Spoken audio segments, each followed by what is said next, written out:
The fourth generation of Intel CPUs was and still can be regarded as one of the most successful releases in history, although AMD massively helped out by releasing some sad excuses of CPUs and couldn't compete in any way, as Intel was rock solid, offering a big spectrum of CPUs for the new LGA 1150 socket.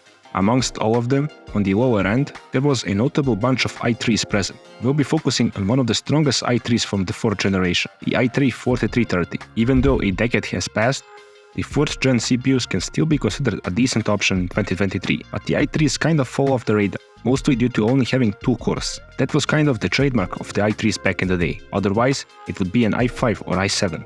Judging by these Cinebench results, the i3 still holds its ground, especially in single-core performance, beating a 4th generation laptop i7. But okay, a strong single-core performance might help, it can't really be the decisive factor. The CPU simply lacks the core count. In the multi-core test, the i3 falls behind the legendary 2nd gen i5, a CPU which it had beaten in the single-core test. So a strong single-core, but not the greatest multi-core score. Let's see how that unfolds in the gaming benchmarks.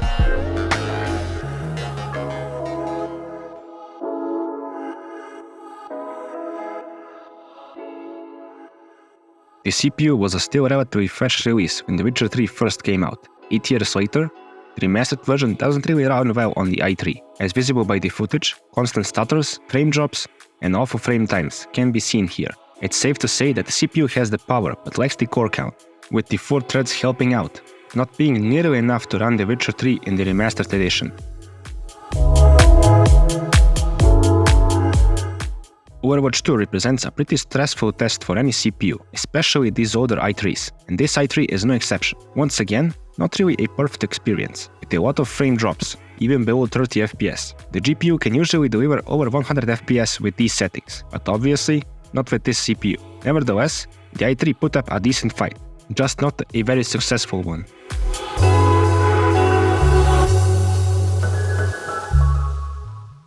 Dying Light 2 was one of the best performing games of the day. The i3 and RX 580 worked together nicely to deliver a decent experience, both graphics-wise and on the performance side of things. Some stutters and frame drops are inevitable with this i3, but at least in Dying Light 2, they are pretty rare.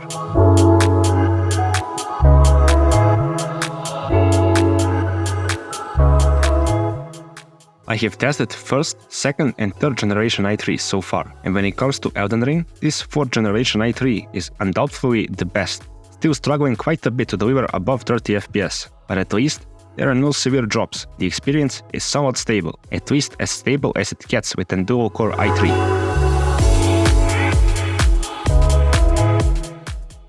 Some shockingly decent results came up when testing Cyberpunk. Seems like, for the most precise testing, I would need a better GPU, as here, the 580 is being maxed out almost all of the time. Nevertheless, the impact of using an i3 can be felt throughout the benchmark, with some strange micro-stuttering. Regardless of that, the overall showing of the i3 4330 was quite impressive, when it comes to Cyberpunk at least.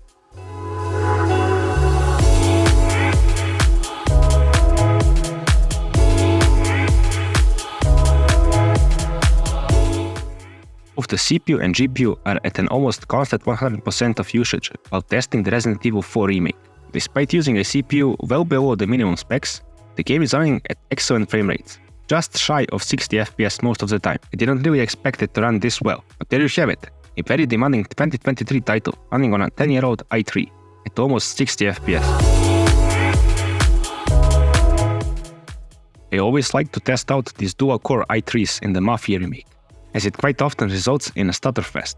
Well, it's a bit better with the 4th generation i3, although it does drop to mid-20s from time to time. It's a much smoother experience than usual. As I said before, I think the main problem is the 2 cores this chip has, but at the end, there's nothing to do about that. It's impressive that it even holds up as well as it does.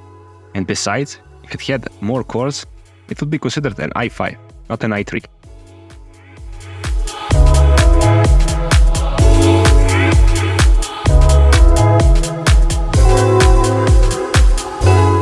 It's safe to say that one of the best i3s from the 4th generation did better than I expected it. As I mentioned a few times, seems like the cores have the required power, but lack the core count to handle newer games properly.